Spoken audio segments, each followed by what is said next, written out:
शेतकरी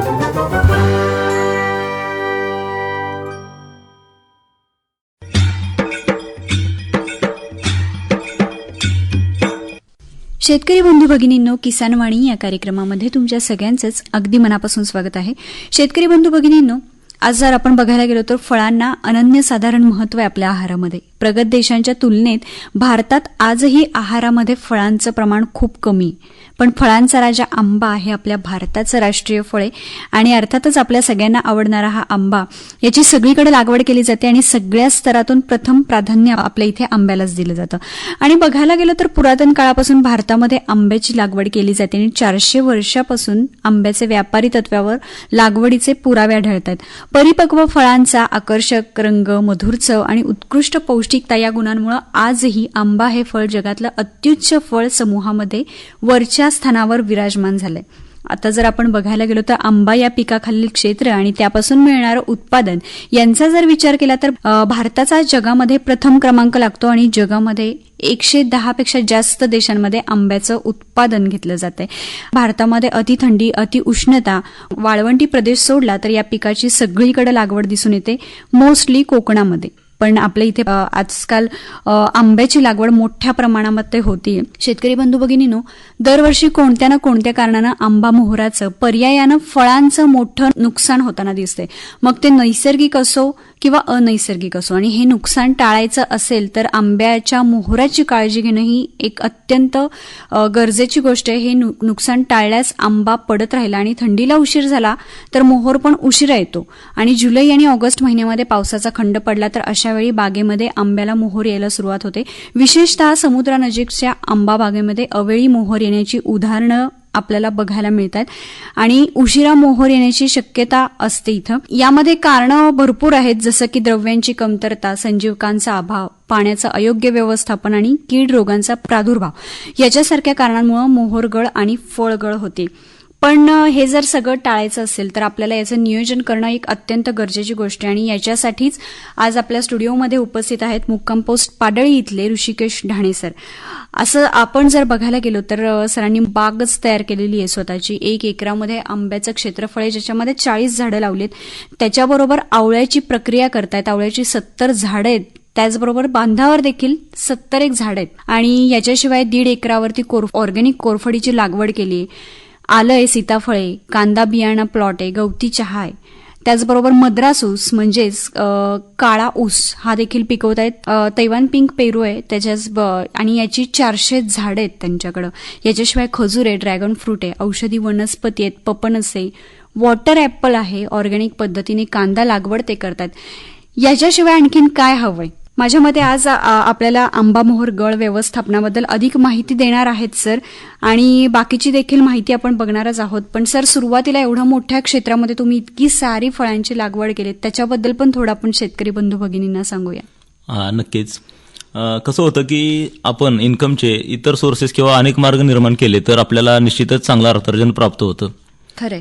आणि बऱ्याचदा शेती व्यवसायाकडे थोडंसं व्यापारी दृष्टिकोनातनं बघितलं किंवा एक कंपनी म्हणून बघितलं तर आपल्याला नक्कीच चांगलं त्यापासून अर्थार्जन प्राप्त होईल असं मला वाटतं. वा, आणि हे सगळं म्हणजे तुम्ही इतकं सगळं केलेलं आहे, याचं नियोजन कसं करताय आपण थोडक्यात बघूया. नियोजन सांगायचं झालं तर प्रत्येक गोष्टीला एक वेगळा माणूस किंवा वेगळ्या टप्पे तयार केलेले आहेत. त्याच्यासाठी पूर्ण शेड्यूल लिहिलेलं असतंय आणि एक वर्षभराची रूपरेषा आपण पहिलीच पूर्ण पूर्वतयारी करून तयार केलेली असते की कुठल्या पिकाला बाजारभाव कुठल्या महिन्यामध्ये आहेत किंवा कुठलं पीक हार्वेस्टिंग कुठल्या महिन्यात येईल, त्या हिशोबाने त्या नियोजनानुसार त्या पिकांचं प्लॅनिंग केलं जातं. आणि ही खूप महत्वाची गोष्ट आहे की कोणत्या पिकासाठी बाजारपेठ केव्हा मिळणार आहे याचं नियोजन आधीच करून त्याच्या संदर्भातलं व्यवस्थापन करणं ही एक खूप अत्यंत काळाची गरज आहे. अगदी नक्कीच. आपण विषयच असा घेतलाय की आंबा मोहराच्या गळाचं व्यवस्थापन, आणि हे अर्थातच अगोदर करणं खूप महत्वाचं आहे. साधारणपणे कोणत्या महिन्यामध्ये हे करायला घेतलं पाहिजे? आता खरं तर उशीर झालेला आहे, पण तरी सुद्धा कोणत्या महिन्यात सुरुवात केली पाहिजे? आंबा मोहरगळ किंवा आंब्याचं प्रॉपर व्यवस्थापन याकरता आपल्याला सुरुवातीला खरं तर सप्टेंबर ऑक्टोबर पासूनच पूर्वतयारी करणं गरजेचं आहे. तर आपण सुरुवातीला एक केलं पाहिजे की आंबा झाडांची छाटणी किंवा त्याचे अनावश्यक फांद्या काढणं गरजेचं आहे. झाडावरती वाळलेल्या फांद्या अजिबात ठेवून चालणार नाही आपल्याला, किंवा झाडावर असणारी बांडगुळं हे त्या झाडाचं आयुष्य कमी करतायत किंवा तुमच्या उत्पादनावर एकंदरीत परिणाम करतायत. तर ती बांडगुळं पहिल्यांदा आपण चांगल्या धारबाज कुऱ्हाडीच्या किंवा कोयत्याच्या साहाय्यानं कापून टाकणं, काढून टाकणं, नष्ट करणं गरजेचं आहे. त्याच्यानंतर आंब्याच्या मोहरापूर्वी काही ठिकाणी फांद्यांवरती जाळ्या जळबट बसलेले असतात. बरोबर आहे. तर लोक किंवा शेतकरी त्या गोष्टीकडे सहज दुर्लक्ष करतात. तर त्या जाळ्यांच्या माध्यमातून बऱ्यापैकी रेड माइट सारख्या किडी भविष्यात आपल्याला त्रास देतात आणि त्याचाही मोहरावर, आंब्याच्या वाढीवर किंवा टोटल उत्पादनावरती वाईट परिणाम होतोय. त्याच्यानंतर जुने मोहराचे वाळलेले शेंडे आपण झाडावर तसेच ठेवतो किंवा फळ काढताना एकदम फक्त फळच काढून घेतलेलं असते आपण, पण तो वाळलेला मोहराचा पार्ट आहे तो निघाला नाही तिथून त्या ठिकाणावरून, तर तिथं नवीन फुटवा निघत नाही किंवा तिथून नवीन मोहर बाहेर पडत नाही आणि हळूहळू आपली बाग किंवा आपले ती आंब्याची झाडं कमी कमी उत्पादन द्यायला सुरुवात करतात. बरं. त्याच्या पुढे जाऊन असं सांगावं वाटेल की आपल्याला बाग तणमुक्त ठेवावी लागेल, बऱ्यापैकी गवत नको किंवा अनावश्यक जे इतर पिकं आहेत किंवा ज्या पिकांमुळे किंवा ज्या झाडांमुळे किंवा ज्या इतर तणांमुळे रोगांना किडींना निमंत्रण मिळतं किंवा तिथं अनावश्यक काही गोष्टी स्टेबल होतात आणि त्या आपल्या मोहर गळीला किंवा झाडाच्या वाढीवरती वाईट परिणाम करतात. याकरिता बाग तणमुक्त पाहिजे, स्वच्छ पाहिजे. त्याच्यानंतर आपण एक झाडाला एक छत्रीसारखा आकार देणं गरजेचं आहे, जेणेकरून त्या फांद्यांमध्ये अन्नद्रव्य साचतील आणि आपल्याला चांगला मोहर निघेल किंवा त्या झाडावरची फळं काढणं पण सोपं जाईल. बरोबर आहे. त्याच्यानंतर पुढे जाऊन असं सांगावं वाटेल की आपल्याला बऱ्यापैकी स्टेम बोरर या किडीचा आपल्याला जास्त प्रादुर्भाव अलीकडे दिसायला लागलाय. खोड पोकरलं जातं, खोडांमधनं असा विष्टेसारखा बाहेर भाग पडतो आणि कालांतरानं पूर्ण बागा नष्ट होत जातात किंवा झाडं खराब होत जातात, वाळतात. डायबॅक सारखा रोग तिथं आपल्याला दिसतो, फांदीमर दिसते तिथं आपल्याला. अशा वेळी आपण एक सोपं काम करू शकतोय की बोर्डो पेस्ट बनवणं हे अगदी शेतकऱ्यांना सोपं आहे. आपण कळीचा चुना आणि मोरचुद्या दोन गोष्टी एकत्र करून बोर्डो पेस्ट बनवून त्या खोडाला लावली पूर्ण 1-1.5 मीटरपर्यंत, तर हे सगळे आपल्याला संभाव्य धोके टाळता येतील किंवा आपल्याला बागेच्या आयुर्मानामध्ये नक्कीच वाढ करता येईल. बरोबर आहे. किडीचं व्यवस्थापन तर याच्यानंतरचा भाग आपण घेणारच आहोत की किडीचं व्यवस्थापन कसं करायला पाहिजे. त्याआधीचा सगळ्यात महत्वाचा प्रश्न हा आहे की कधीतरी अन्नद्रव्याची कमतरता असणं, म्हणजे त्याच्यामुळे पण होऊ शकतं मोहर गळती. तर साधारणपणे कोणती अन्नद्रव्य कमी पडतात की ज्याच्यामुळे मोहराची गळती होते? हा, नक्कीच. आपण बऱ्यापैकी आंबा झाडं म्हणलं की लोक लावली आणि विसरून गेले असा प्रकार बऱ्याचदा दिसून येतो. तर त्याकरता आपल्याला एकतर कुठल्याही पिकाला 16 अन्नद्रव्यांची गरज लागते. बरोबर. मग त्यातलं कार्बन, हायड्रोजन, ऑक्सिजन हे पीक तर वातावरणातनं सूर्यप्रकाशाच्या पाण्याच्या माध्यमातून घेते. आता राहिलेली जी अन्नद्रव्य आहेत म्हणजे त्यातमध्ये आपण मुख्य अन्नद्रव्य म्हणू की मुख्य अन्नद्रव्य म्हणजे नत्र, स्फुरद, पालाश याचीही गरज आंबा पिकाला आहे. त्याच्यानंतर कॅल्शियम, मॅग्नेशियम, सल्फर ही दुय्यम अन्नद्रव्य आहेत, याचीही गरज आहे. आणि महत्वाचं म्हणजे सूक्ष्म अन्नद्रव्य जी कमी प्रमाणात का होईना पण त्या आंब्या पिकाला लागतातच. त्यामध्ये zinc, ferrous, manganese, copper, boron, nickel, सॅनेडियम, मॉलिब्डेनम ही इलेमेंट्स येतात. तर बऱ्याचदा प्रत्येक इलेमेंटचा रोल त्या आंबावाढीमध्ये आपल्याला दिसून येतो. नत्राचा सुद्धा रोल एकदम महत्वाचा आहे. लूज ड्रॉपिंग म्हणजे लवकर फळ गळणं किंवा फळं न पोचणं थोडं नत्राच्या कमतरतेमुळे दिसून येतं. स्फुरदामुळे थोडंसं साईजला परिणाम दिसतो आपल्याला किंवा पोटॅश कमी असेल तर आपल्याला गोडीमध्ये फरक जाणवेल. बरोबर. त्याच्याचबरोबर झिंक वगैरे कमी असेल तर पानांवरती तपकिरी टिपके दिसतील आपल्याला. फेरस कमी असेल तर आपल्याला पानांच्या शिरांमध्ये पिवळेपणा दिसेल. म्हणजे प्रत्येक मूलद्रव्याचा एक वेगळा भाग आहे, त्याच्यामध्ये प्रत्येकाचं एक कार्य आहे की ज्याच्यामुळे कोणत्या भागावरती तो अफेक्ट करू शकतो. नक्कीच. येस. मग हे सर्व टाळण्यासाठी आपल्याला त्या प्लांटला, त्या आंब्याच्या झाडांना मुबलक प्रमाणामध्ये सेंद्रिय खतं, शेणखत देणं गरजेचं आहे. मग याकरता आपण एकतर चांगलं कुजलेलं शेणखत वापरू शकतो. झाडाच्या वयानुसार त्याच्या मात्रा ठरलेल्या आहेत. बरोबर. सरासरी एक 4 वर्षाच्या झाडाला आपण बघितलं तर एक चांगली पाटी, चांगलं कुजलेलं शेणखत आणि 3 ते 4 किलो पोल्ट्री मॅन्युअर म्हणजे कोंबडीची विष्ठा आपण एकत्र करून कुजवून जर त्या प्लांटच्या मुळांच्या कक्षेमध्ये दिलं तर बऱ्यापैकी या सगळ्या गोष्टी भरून निघायला निश्चितच मदत होती. म्हणजे या सगळ्या अन्नद्रव्यांची कमतरता भरून निघायला नक्कीच मदत होते. अगदी खरे. आता ढाणे सर, आपण बघायला गेलो तर सध्या वातावरणामध्ये बदल मोठ्या प्रमाणावर होतोय. कधी पाऊस पडतोय, कधी ऊन पडतोय, म्हणजे त्याला ताळमेळ आता सध्या राहिलेला नाहीये. तर अशामुळे काही बदल होतो का किंवा आंबा मोहरावरती काही परिणाम होतो का वातावरणातल्या बदलामुळे, आणि त्याच्यावरती आपण काय उपाय करतोय? नक्कीच.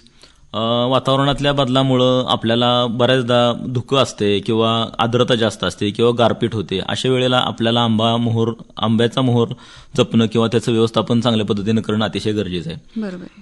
तर बऱ्याचदा धुकं असताना आपण एकतर धूर केला पाहिजे तिथं, म्हणजे पालापाचोळा पेटवून त्याचा फक्त जाळ त्या झाडाला न लागता धूर केला तर कर्बग्रहण चांगलं होईल, प्रकाश संश्लेषण चांगलं होईल आणि दुसरं म्हणजे तिथला धुकं कमी व्हायला निश्चितच मदत होईल. धुराबरोबरच आपण अजून एक करू शकतो की आपण खडूचं द्रावण वगैरे त्या आंब्याच्या झाडांवरती देऊ शकतो की जे खडूच्या द्रावणाच्या माध्यमातून आपण अनावश्यक होणारं पाण्याचं बाष्पीभवन टाळता येईल आपल्याला. किंवा त्या पिकाचं थोडंसं प्रतिकारक्षमता सुद्धा वाढायला मदत होईल. आपण खडूच्या फवारणीच्या माध्यमातून त्या पिकाची प्रतिकारक्षमता वाढायला निश्चितच मदत होईल. वा, खूप छान. पण याच्याबरोबरच पाण्याचं व्यवस्थापन करणं पण तेवढीच महत्वाची गोष्ट आहे. पाण्याचं व्यवस्थापन आता याच्यामध्ये कसा रोल करतं ते पण आपण बघूया. पाण्याबाबतीत सांगायचं झालं तर बऱ्याचदा शेतकऱ्यांमध्ये असं कोकण भागामध्ये तर पाणी अजिबात दिलं जात नाही बागांना. पण त्याचं कारण वेगळं आहे, का तर त्या कातळावरच्या बागा असतात आणि लाल अशी जमीन असते तिथली.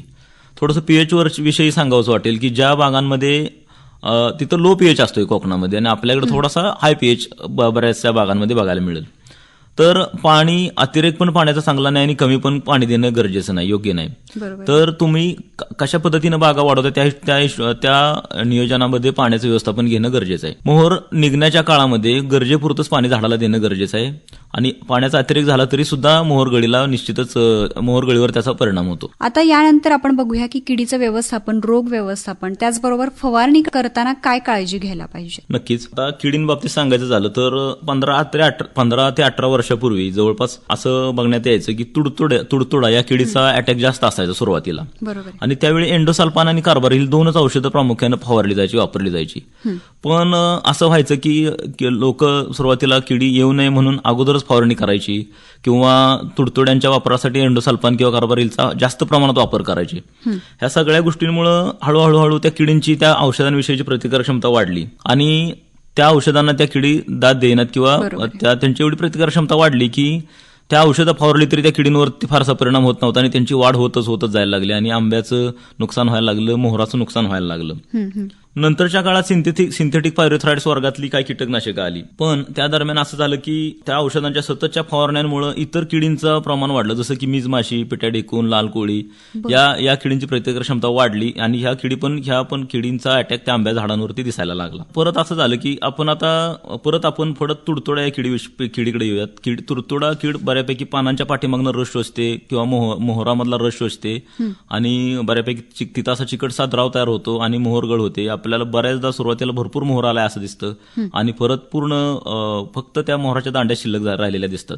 आपण आता लवकरात लवकर नियंत्रण करायचं असेल तुडतुड्याचं तर एक चांगली काळजी म्हणजे आपण मोहर निघण्यापूर्वीच स्वच्छ पाण्यानं आपली ती आंब्याची बाग किंवा आपली सगळी जी झाडं आहेत ती धुणं गरजेचं आहे. बऱ्याचदा मोहराच्या टोकावरती त्याचे अंडीपुंज किंवा तुडतुड्यांचे अवशेष असतात आणि ते अवशेष पूर्ण धुवून गेले की बऱ्यापैकी आपल्याला 50% त्या किडीला कंट्रोल अगोदरच बसतो.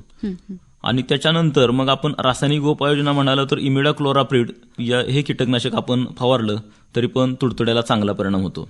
त्याचबरोबर सायपरमेथ्रिन सारखं कीटकनाशक सुद्धा वापरू शकतो आपण. हे झालं रासायनिक. आणि आता सेंद्रियमध्ये आपण विचार केला तर मासळीचं तेल जरी आपण फवारणीसाठी वापरलं वॉटर सोल्युबल करून, काही कंपन्यांचं ते मार्केटमध्ये उपलब्ध आहे, तर त्यानं सुद्धा या किडीला चांगला कंट्रोल बसतो. सगळ्या किड्या आहेत त्या व्हेजिटेरियन आहेत, मावा, तुडतुडे, मिलीबग, फुलकिडी जे आहेत ते. आणि तिथे नॉन व्हेजिटेरियन ऑइल स्प्रे गेला त्याचा की त्यात त्या परावृत्त होतात, डायव्हर्ट होतात. त्याच्याबरोबर नीम अर्क किंवा नीम ऑइल सुद्धा आपण ऑर्गॅनिक पेस्टिसाइड म्हणून वापरू शकतो. शेतकरी बांधवांनी दशपर्णी अर्काचा वापर जरी कीड नियंत्रणासाठी केला तरी तोही निश्चितच चांगला फायद्याचा ठरेल. त्याच्यानंतर थोडंसं कोळीवर्गीय किडींचाही त्या मोहराच्या काळामध्ये किंवा फुलोऱ्याच्या काळामध्ये त्रास होतो. कोळी म्हणजे माइट्स म्हणू शकतो आपण त्याला दुसऱ्या भाषेमध्ये. फुलोऱ्यामध्ये ते रस शोषते, मोहरगळ जास्त प्रमाणात होते. मग अशा वेळी आपण वेटेबल सल्फरचा वापर केला तरी आपल्याला चांगल्या पद्धतीनं कोळीवर कंट्रोल बसेल. आणि बऱ्यापैकी नारळावरती सुद्धा ह्याचा एक इरिफाईड कोळीचा अटॅक होतो, त्याच्यासाठी सुद्धा आपण ह्याच उपाययोजना करू शकतो किंवा इमामेक्टिन बेन्झोएट वर्गातल्या औषधं मारून आपण कोळी नियंत्रण करू शकतो. रोगाबाबतीत सांगायचं झालं तर बऱ्यापैकी आंब्यावरती भुरी हा रोग आपल्याला दिसून येतो. आणि असं भुरीमध्ये काय होतं की बुरशीजन्य पांढरट असं झाड दिसतं, राग पडल्यासारखं दिसतं. आणि बऱ्याचदा किडींचा जास्त ज्या बागेवरती अटॅक आहे अशाच ठिकाणी आपल्याला भुरीचा अटॅक आलेला दिसतो. भुरीच्या नियंत्रणासाठी सुद्धा आपण वेटेबल सल्फर म्हणजे पाण्यात विरघळणाऱ्या गंधकाचा वापर केला तर भुरीला चांगल्या पद्धतीनं कंट्रोल बसतो, निर्बंध येतो त्याच्यावरती. बागेमध्ये धूर करत राहणं किंवा बागेमधला दमटपणा कमी करणं, तिथल्या आर्द्रता कमी होण्यासाठी प्रयत्न करणं, तणमुक्त भाग ठेवणं, या गोष्टी जरी काळजी घेतली आपण किंवा विरळ भाग ठेवली किंवा वाळलेल्या फांद्या, अनावश्यक फांद्या काढून टाकल्या तरी सुद्धा भुरी या रोगाला आपल्याला चांगला कंट्रोल बसेल. त्याच्याबरोबर करपा हा सुद्धा थोडासा रोगाचा अलीकडच्या काळामध्ये त्रास आंबा मोहरावरती दिसायला लागलाय. करप्यामध्ये काय होतं तर मोहरावरती असे खोलगट खड्डे पडलेले दिसतात आपल्याला. ते काळसर खोलगट टिपके नंतर वाढत जाऊन फळधारणा होत नाही, फळगळ होते, मोहरगळ होते. तर करपा रोग नक्की कुठल्या प्रकारातला आहे समजून घेऊन बऱ्यापैकी 22 टीनचा जरी स्प्रे आपण केला करपा नियंत्रणासाठी तरी पण चालतं. पहिल्या टप्प्यामध्ये 22 टीनची फवारणी घ्यावी आणि नंतरच्या टप्प्यामध्ये कॉपर ऑक्झीक्लोराईडची फवारणी केली तरी आपल्याला चांगला परिणाम त्याचा दिसून येतो. नक्कीच. आता हे सगळं तर आपण बघितलं की किडीचं व्यवस्थापन, रोगाचं व्यवस्थापन कसं करायला पाहिजे, पण त्याच्यावर जी आपण जेव्हा फवारणी करतो ती करताना काय काळजी घ्यावी? नक्कीच. आता आपल्याला चांगला मोहर किंवा चांगली फळं सांभाळण्यासाठी किंवा वाढवण्यासाठी आपण एकतर सेंद्रिय जैविक औषधांची फवारणी जास्तीत जास्त करणे गरजेचं आहे आणि ती टिकवण्यासाठी काही समुद्री शैवालांचा वापर करावा. समुद्री वनस्पतीवरती आधारित काही प्रोडक्ट्स आहेत, अॅमिनो आम्ला आधारित काही प्रोडक्ट आहेत, त्याची फवारणी करणं गरजेचं आहे. त्याचबरोबर आपण 0.5% युरियाची जरी फवारणी केली वाटाण्याच्या आकाराची फळं असताना तरी आपल्याला चांगली फळं सेटिंग व्हायला मदत होईल किंवा आंब्याचा देठ मजबूत व्हायला मदत होईल आणि फळगळ कमी प्रमाणात होईल. त्याच्याच पुढे जाऊन आपण असं करू शकतो की अलीकडच्या काळात आपण बघतो की मधमाशांचं प्रमाण कमी झालंय. आपण मागच्या 10 वर्षापूर्वी प्रत्येक आंब्याच्या झाडावर एखादं तरी छोटंसं मधाचं पोळं असायचं, पण अलीकडच्या काळामध्ये तीव्र कीटकनाशकांच्या वापरामुळे त्याच्यावरती बरेच विपरीत परिणाम होऊन मधमाशांची संख्या कमी झालेली आहे. बरोबर आहे. त्याकरता आपण जुनी साखरेची याची सुतळीची बारदानं प्रत्येक झाडाला किंवा 4-5 झाडांमध्ये एक बांधून ते सतत ओलं ठेवून त्याच्यावरती आपण साखरेचं पाणी मारलं तर तिथं घरमाशा आकर्षित होऊन आपल्याला निघालेल्या मोहराचं परागीभवन व्हायला चांगला मदत होते, चांगला फायदा होतो. कोकणामध्ये या गोष्टीसाठी वाळलेली मासळी सुद्धा ओली करून बांधली जाते, त्याच्याकडे माशा वगैरे आकर्षित होतात, त्याच मोहरावर परत इकडे तिकडे बसतात आणि परागीभवन व्हायला चांगली मदत होती. आणि आता आपण फवारणी बाबतीत सांगायचं झालं तर पूर्ण तीव्रतेने फवारणी होणं गरजेचं आहे किंवा हलका स्प्रे बसणं गरजेचं आहे. बऱ्याचदा शेतकरी बांधवांकडून असं घडतं की एकदम मोठे पाण्याचे टपोरे ठेंब त्या झाडावर पडतात आणि ती वरंगळून खाली जातात. तर ह्या केसमध्ये या ठिकाणी काय घडतं तर बऱ्यापैकी औषधं जड असतात, ती निघूनच जातात आणि फक्त पाणी झाडावरती राहतं. तर तो नोझल आणि प्लांट यामध्ये ठराविक अंतर असणं गरजेचं आहे, 1.25 फुटापर्यंत अंतर असणं गरजेचं आहे आणि हलकी औषधं त्या याच्या पानांवरती बसली पाहिजेत. खालच्या बाजूनं पण स्प्रे बसला पाहिजे आणि बऱ्यापैकी किडी चे अवशेष पानांच्या खालच्या बाजूला असतात, कीटकनाशकांच्या फवारण्या खालच्या बाजूने बसल्या करणं आतमधनं झाडाच्या पूर्ण होणं गरजेचं आहे. मगाशी आपण एक मुद्दा बघितला, झाडाची योग्य प्रकारे छाटणी, त्याला वळण देणं गरजेचं आहे किंवा अनावश्यक फांद्या ज्या असतात त्या कापणं गरजेचं आहे, वाळलेल्या फांद्या असतात त्या सगळ्याच कट करणं खूप गरजेचं आहे. पण हे सगळं करणं केव्हा आवश्यक आहे? नक्कीच आपण बऱ्याचदा हे सगळं मोहर निघण्यापूर्वी करणं गरजेचं आहे आणि हे काम आपण आंबा पहिला जून जुलै ऑगस्ट या 3 महिन्यामध्ये सुद्धा हे काम करू शकतो. जास्तीत जास्त सप्टेंबरमध्ये हे काम आपण उरकणं गरजेचं आहे. बरं. आता तर सप्टेंबर गेलेला आहे, पण शेतकरी बंधूंनो याच्यानंतरचा येणारा जो काळ आहे त्याच्यामध्ये तुम्ही हे सगळं उत्कृष्ट व्यवस्थापन करून चांगलं उत्पादन येण्यासाठी नक्कीच प्रयत्न करू शकता तुम्ही. आता ढाणे सर, याच्यानंतर बघूया की मोहर आल्यानंतर घ्यायची काळजी काय असते किंवा गळ थांबवण्यासाठी नेमकं काय करायला पाहिजे, फळधारणा वाढवण्याचे उपाय आपण काय करायला पाहिजे? नक्कीच. आता आपण बऱ्यापैकी ह्या सगळ्या गोष्टी बघत आलेलोच आहोत. एकतर आपल्याला अन्नद्रव्यांचं व्यवस्थापन नियोजनबद्ध केलं पाहिजे. पिकांना सगळ्या प्रकारची अन्नद्रव्य मिळतील असं फीड त्या झाडाला देणं गरजेचं आहे. पाणी व्यवस्थापनामध्ये आपण बघितलं की गरजेनुसार पाणी देणं गरजेचं आहे. त्याच्यानंतर मोहर गळ होऊ नये म्हणून आपण एकतर धूर निर्मिती तिथं करणं गरजेचं आहे. त्याच्यानंतर आपण खडूचा वापर बघितला की 1% खडूच्या स्प्रेमुळे सुद्धा आपल्याला झाडाची प्रतिकार क्षमता वाढेल, तो पाण्याचा ताण सहन करेल आणि बऱ्यापैकी आंब्याला मोहरगळ पण होणार नाही आणि झाडं पण स्थिर राहतील, स्टेबल राहतील. बरोबर आहे. त्याच्याच बरोबर आपण बघितलं की समुद्री शैवाल आणि अॅमिनो ऍसिडवर आधारित काही एन्झाईम्स आहेत, त्याचे स्प्रे केले तरी आपल्याला मोहरगळ होणार नाही, मोहरगळ थांबवता येईल. त्याच्याच बरोबर आपण बघितलं की परागीभवनासाठी तिथं तसं फेवरेबल वातावरण असणं गरजेचं आहे. ढाणे सर, आता याच्यानंतर मला तुम्हाला एक खूप महत्वाचा प्रश्न विचारायचा आहे, तो म्हणजे कल्टार. एक निरोधक म्हणून आपण कल्टार वापरतो, पण काही वेळेस असं होतं की त्याचा काही ठिकाणी जास्त वापर केला जातो, काही ठिकाणी कमी वापर केला जातो. जास्त वापरामुळे होणारे तोटे काय आहेत ते आपण कसे थांबवू शकतो किंवा त्याचा वापर नेमका किती करायला पाहिजे जेणेकरून त्याचा फायदा आपल्याला होईल, याचं पण मार्गदर्शन थोडं आपण करूया. नक्कीच, अतिशय चांगला प्रश्न आहे. विषय असा झालेला होता की पाठीमागच्या काही वर्षामध्ये कल्टार म्हणजे पेक्लाब्युट्राझोल या कंटेंट्सचा वापर कोकणामध्ये फार मोठ्या प्रमाणात वाढला. कल्टारमुळे होतं काय तर वनस्पतीमध्ये किंवा कुठल्याही प्लांटमध्ये किंवा आंब्याच्या झाडामध्ये जिब्रेलिक ऍसिडचं वहन होत असते. तर हे जिब्रेलिक ऍसिडची सायकल कल्टारच्या माध्यमातून ब्रेक केली जाते, तोडली जाते आणि डायरेक्ट तिथं मोहर बाहेर पडतो. आणि तो मोहर असा घट्ट जाड असतो आणि तो लवकर येतो मोहर. म्हणजे आपल्याकडची अडचण काय आहे आता लोकांची, की आंबे लेट येत आहेत, उशिरा येतात आणि पावसाळ्यामध्ये आंब्याला कोणी विचारत नाही किंवा त्याला अपेक्षित दर मिळत नाही, कीड रोगानं बळी पडते. तर हे टाळण्यासाठी कल्टारची निश्चितच गरज आहे.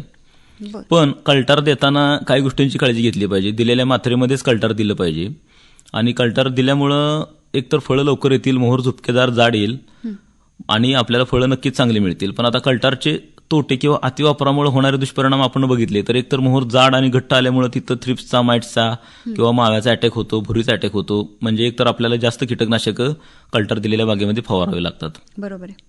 त्याच्याच पुढे जाऊन असं होतं की कल्टार जर जास्त प्रमाणात गेलं तर त्याचे अवशेष फळांपर्यंत पोहोचतात आणि अशी फळं कल्टारच्या अतिवापराची फळं जर आपल्याला खाण्यात आली तर एजिंग होणं म्हणजेच अकाली वार्धक्यासारख्या गोष्टींना, म्हणजे लवकर केस पिकणं किंवा चेहऱ्यावर सुरकुत्या, असे वेगवेगळ्या आजारांना आपल्याला सामोरं जावं लागतंय.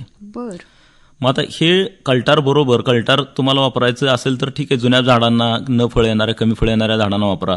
पण हे एक वाढ निरोधक आहे, त्याचाच त्याला पर्याय म्हणून आपण लिओसिन सारखं औषध मारून सुद्धा अनावश्यक होणारे फुटवे थांबवून डायरेक्ट मोहर बाहेर काढू शकतो. छान माहिती दिलीत सर. आणि याच्यानंतर सगळ्यात शेवटचा प्रश्न जो खूप महत्वाचा आहे, आंब्याला चांगली बाजारपेठ जर मिळवून द्यायची असेल तर जाता जाता फक्त शेतकरी बंधूंना तुम्ही काय मार्गदर्शन कराल की त्यांनी काय प्रयत्न करायला पाहिजेत एक चांगली बाजारपेठ मिळवून देण्यासाठी? नक्कीच.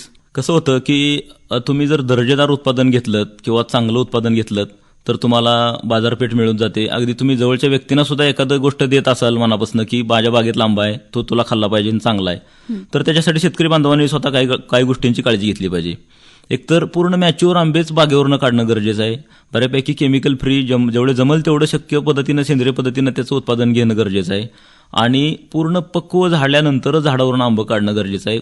बऱ्याचदा हार्वेस्टिंग ही प्रोसिजर थोडीशी आपली मागपुढं झाली की आंब्यांना पाहिजे तसा कलर येत नाही, पाहिजे ती गोडी येत नाही आणि त्याच्यामुळं मग ती विकताना आपल्याला गडबड करावी लागते थोडीशी. आणि त्याच्यामुळं दर्जाहीन फळं असतील तर ती आपण आत्मविश्वासपूर्ण विकू शकत नाही आणि ते विकताना थोड्या अडचणींना आपल्याला सामोरं जावं लागतं. त्याच्याचबरोबर शेतकरी बांधवांना मला असं सांगावंसं वाटेल की आपण प्रक्रिया उद्योगामध्ये सुद्धा बघायला हरकत नाही, विचार करायला हरकत नाही. आंब्याच्या पूर्ण पिकलेल्या फळापासून चांगल्या दर्जाचा पल्प काढून बंद बाटलीमध्ये पॅक करून तो आपण विकायला पाहिजे. विकायला हरकत नाही, कारण बऱ्याच शेतकऱ्यांची अडचण येते की आम्ही पल्प बनवू, सगळं करू, चांगल्या दर्जाचं प्रोडक्ट बनवू, पण आम्हाला ते विकता येणार नाही. तर ही मानसिकता पूर्ण बदलली पाहिजे. आपल्याला स्वतः आपण उत्पादित केलेली उत्पादनं विकता आली पाहिजेत आणि त्या दृष्टीनं आपण विचार करायला पाहिजे. नक्कीच. मला वाटतं शेतकरी बंधू भगिनींनो आणि ढाणे सरांचं पण एक ही जी प्रक्रिया उद्योग आता त्यांनी सांगितली पल्प उद्योगाची, ती स्वतः ढाणे सर करतायत आणि त्याच्यामधून एक चांगलं उत्पादन ते कमवतायत. आणि मला वाटतं तुम्हाला याविषयी खूप सुंदर माहिती मिळाली असेल की आंब्याचं नेमकं व्यवस्थापन कसं करायला पाहिजे, मोहराची गळती होऊ नये म्हणून तुम्ही काय काळजी घ्यायला पाहिजे, त्याचं व्यवस्थापन कसं करायचं, याची एक उत्कृष्ट माहिती आज आपल्याला मिळालेली आहे. सरांनी खूप छान मार्गदर्शन आपल्याला केलं आणि याच्याशिवाय पण आणखीन तुम्हाला काही प्रश्न असतील तर तुम्ही त्यांच्याशी नक्की संपर्क साधू शकता. त्यांचा नंबर 98 500 36 895, 98 500 36 895. तर ऋषिकेश ढाणे सर आजच्या आपल्या कार्यक्रमामध्ये येऊन तुम्ही खूप छान मार्गदर्शन केलं, त्याबद्दल समस्त शेतकरी बंधू भगिनींतर्फे मी आपले आभार मानते. धन्यवाद.